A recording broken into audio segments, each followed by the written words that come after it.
Welcome back, everybody. It is June of 2021, and this is episode 30 of What Is On My Desk.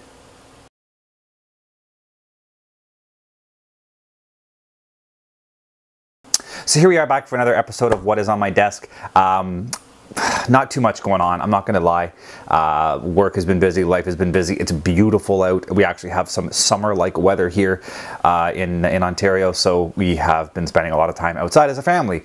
Parks, going for walks, whatnot. So just being outside and enjoying the weather, so we're not cooped up in the house the way we have been for much of the last year with, COVID and everything. So I haven't had as much time to sit down and focus on stuff on the desk. I've also been doing some editing for some of the other videos that will be coming out soon, so not too much going on. But on that note, let's get swung over. Let's take a look at the progress on the two kits I've been working on, and I do have one new product to show you, so we'll see the product first, then we'll take a look at those two kits and get this going. But before we do that, as always, my name is Sean, and this is Sean's Aviation.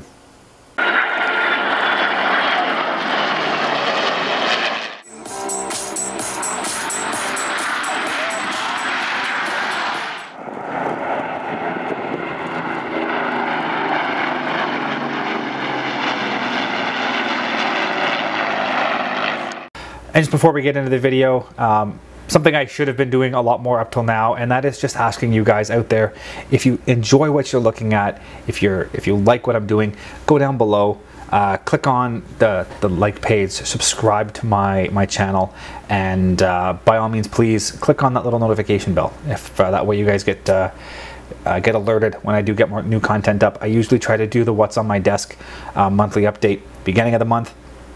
And I usually try to get a video or a series of videos released by the 15th, the middle of the month. So whether that's going to be a tips and tricks video, or an aviation history video, or my time-lapse videos of the previous model builds that I've got done, or an air show video, or some of my new product review videos I'll be doing. So I'm going to try to get something posted by the middle of the month. So please, if you're enjoying this, subscribe, like, and click that notification bell.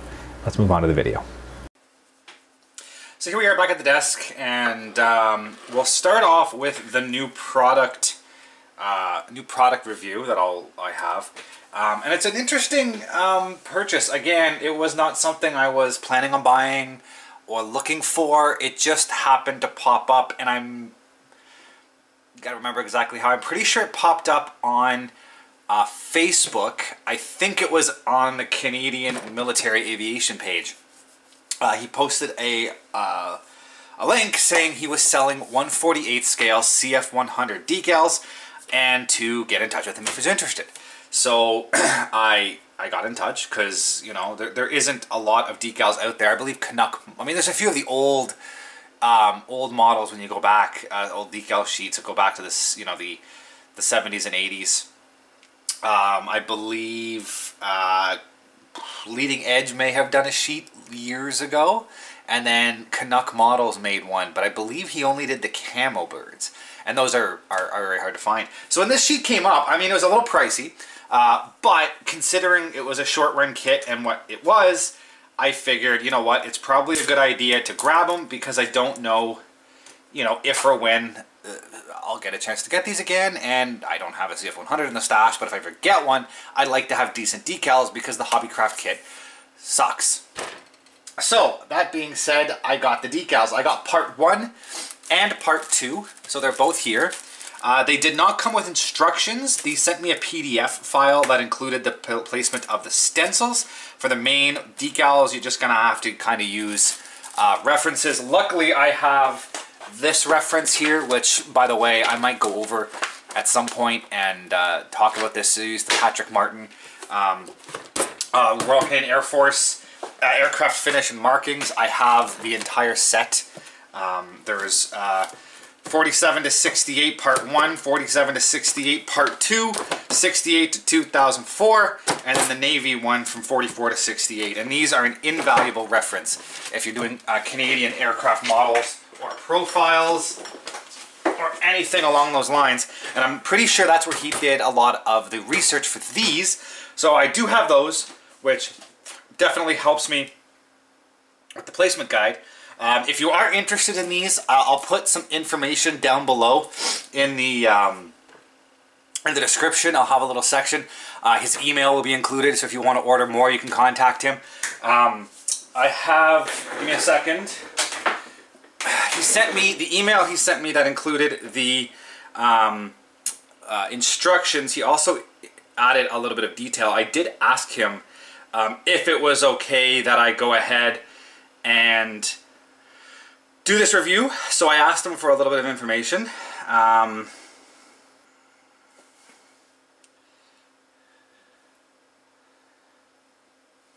Okay, so here's what he did say in his email. The decals are printed as a continuous sheet, so you will have to cut very close to the decals in order to get a good fit, as the entire sheet is one giant carrier film. So there is a bit of effort needed in that sense, and I will go over these decals in a minute. I'm just giving you some of these details. The gentleman's name was Harold Keiswetter. So he basically said he does these sort of on a small order basis. So he builds up a bit of an order of people who want them, and then he gets the sheet printed, and he doesn't order more than he needs because he doesn't want stock sitting around. So as I said, down below I will have his email. So if you do want to eventually get a set of these, throw him an email, mention that you know, you want the CF100 decals, yada yada yada, and he will, you know, be able to give you the details. And he said initially he wanted to do only the 409 decals. He then went ahead and added a few others while he was at it. And then as well with the part 2, there for the 1/72nd scale model, there's some 3D printed updates coming out. So he included some other decals for 1/72nd scale that would fit that update that was coming out, but they were just included in the 1/48 scale because it's the same sheet, just scaled up. He said he may do further CF100 decals in the future, different aircraft, but right now he isn't really planning on it, as he doesn't do the artwork. He hires someone to do the artwork for him, and then he has it printed. Yeah, it's not like it's a full-blown company or anything. It's just a guy who had these made, and he sells a few on the side when he gets an order printed. So, as I said, I'll start off looking at sheet number 1, which is this sheet. So, it's a very surprisingly extensive sheet for what you get.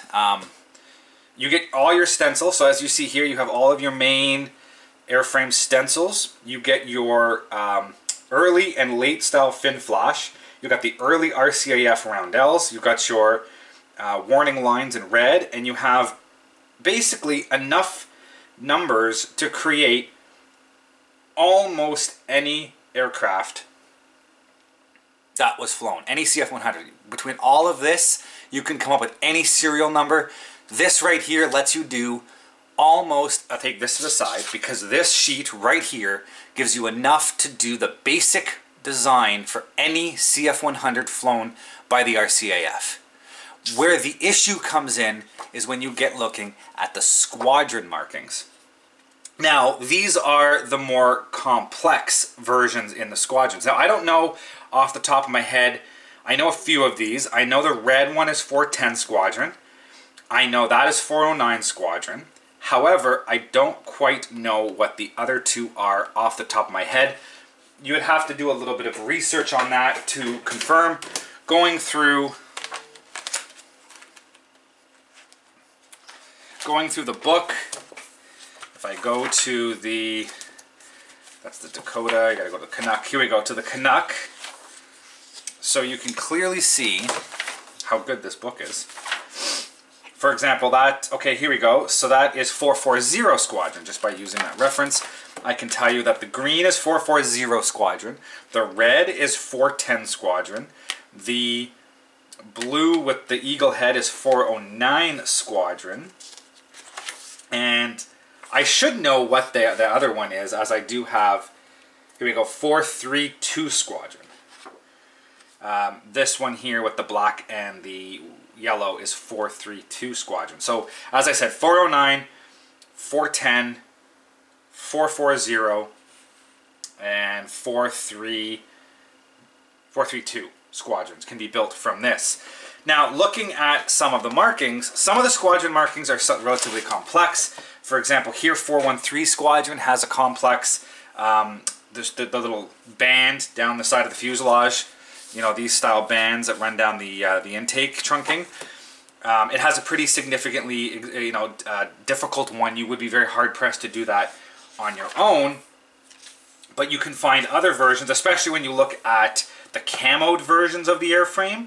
They didn't carry squadron markings. They were just basic, for the most part, basic camouflage. And by using this sheet here, you would have enough decals to, before I forget, you also, this is included as well. This is the extra set of roundels you need to finish off the top and the bottom wings. But using just this set, you can do the vast majority of the camouflage birds that were flown later in the war. They had smaller markings on the nose, but for the most part, you could get away without doing those if you chose.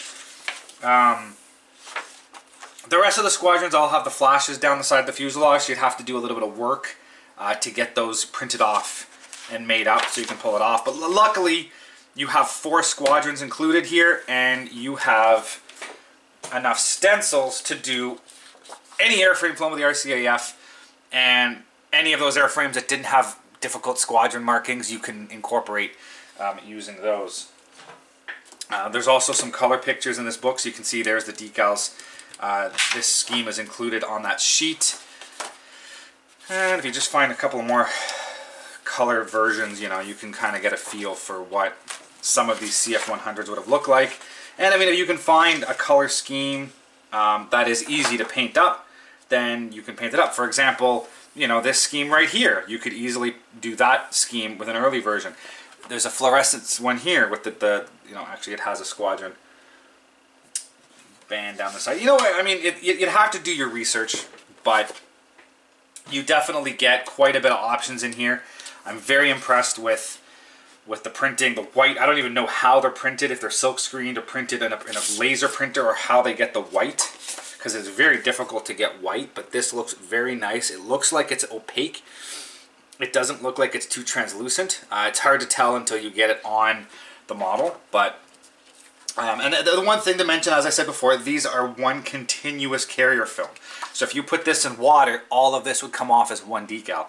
So you have to be able to cut nice and close and make it work. He does say it works well with microset and microsol. I have no idea if it works with Solvaset, which is what I use.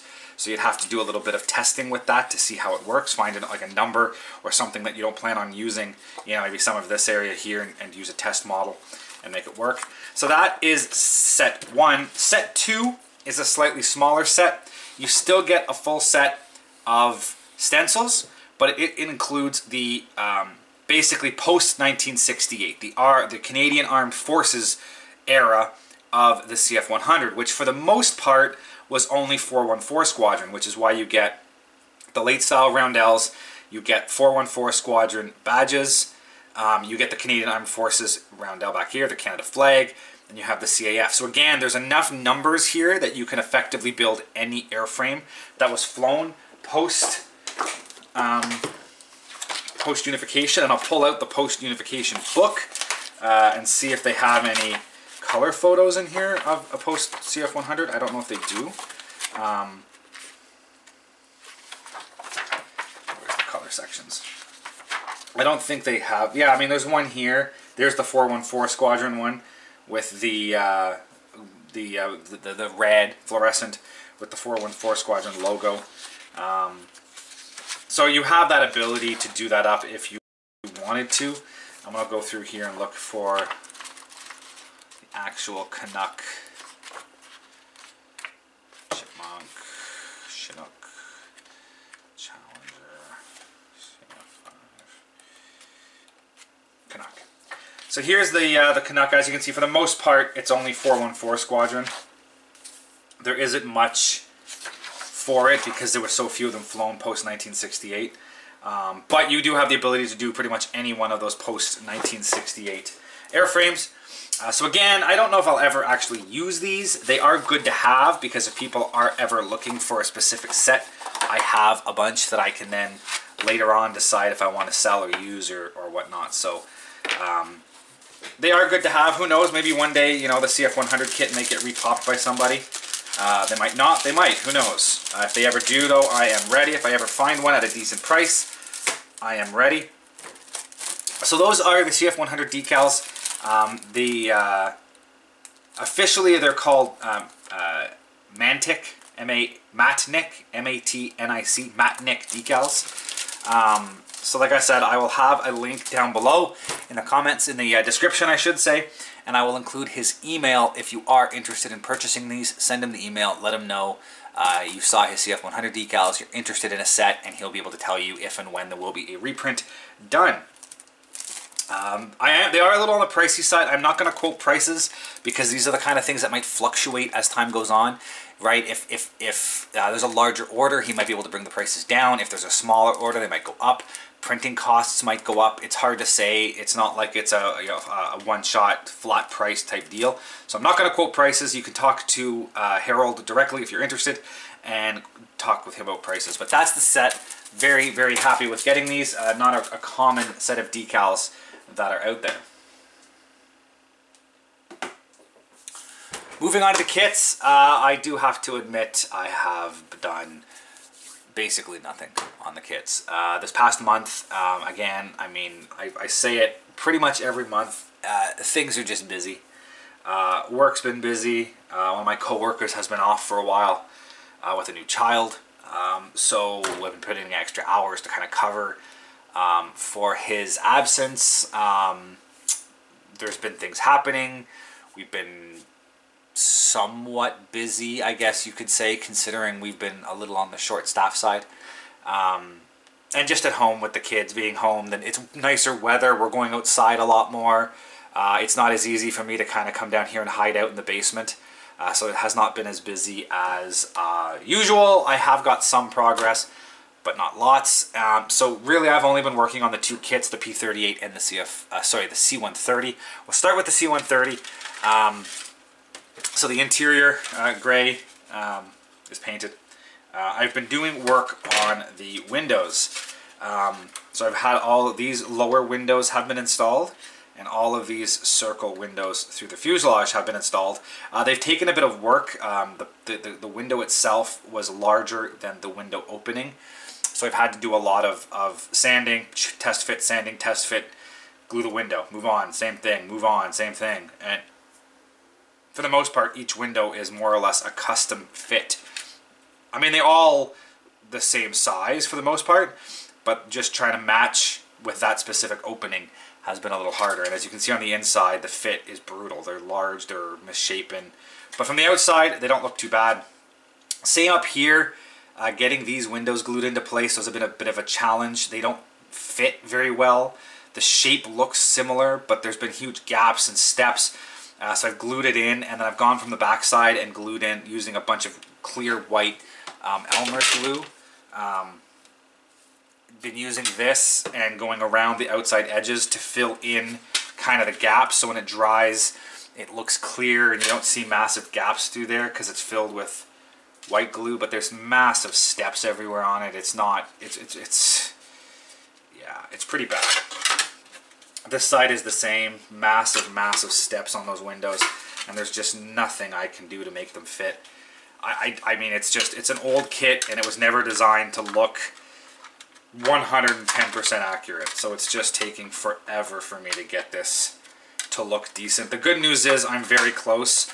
All I have to do is mask off these windows and then get the interior glued in and then move on. On the cockpit, I've done some of the detail painting.